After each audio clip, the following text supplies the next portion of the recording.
Hi friends, రండి ఈరోజు చాలా సింపుల్గా ఈజీగా చేసుకునే పప్పు చూపిస్తాను. ఎంతో రుచిగా ఉంటుంది. రెండు వచ్చేయండి. హలో, పెసరపప్పుతో చేసుకునే ఈ పప్పులో మనము అది నిన్న చేసుకున్నాం కదా, మనం చూపించాను ఆల్రెడీ మీకు షార్ట్ దీంట్లో.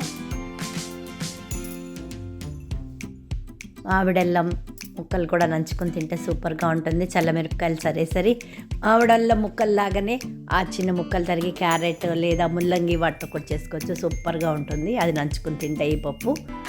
పెసరపప్పు వేసుకుని దానికి 1-2 నీళ్ళు పోసేసుకోండి.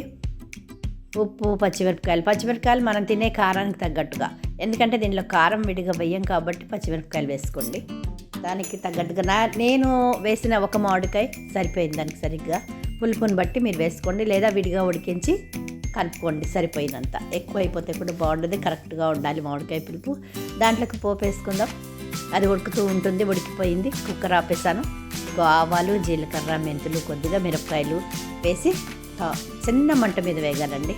పోపు చక్కగా వేయించేసుకుని దాంట్లో వెల్లుల్లిపాయలు వేసుకోండి. శుభ్రంగా చక్కగా వెల్లుల్లిపాయలు వేసుకుని ఆ పోపుతో మామిడికాయ పప్పు తింటే ఉంటుందండి. సూపర్ ఉంటుందండి. అద్దరిపోతుంది. చాలా సింపుల్ అండి. ఆఫీస్కి వెళ్ళవలసి ఈ పోపు ఒకటే, పప్పు ఉడికించేయటం, ఈ పోపు వేసేయటం. ఎంత ఈజీ కదా, కానీ రుచి మాత్రం ఎందుకులేండి, దాన్ని చెప్పడం, తింటేనే తెలుస్తుంది.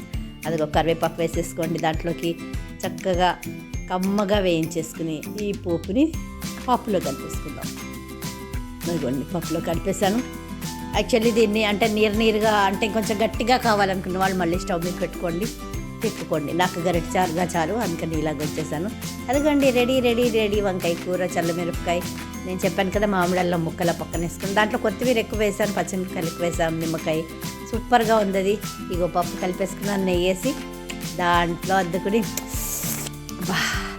ఒక ముద్ద తినండి. సూపర్గా ఉంటుందండి. నెయ్యి, పెసరపప్పు, మామిడికాయ, ఈ మామిడల్లం ముక్కలు చేసుకోండి. హోయ్.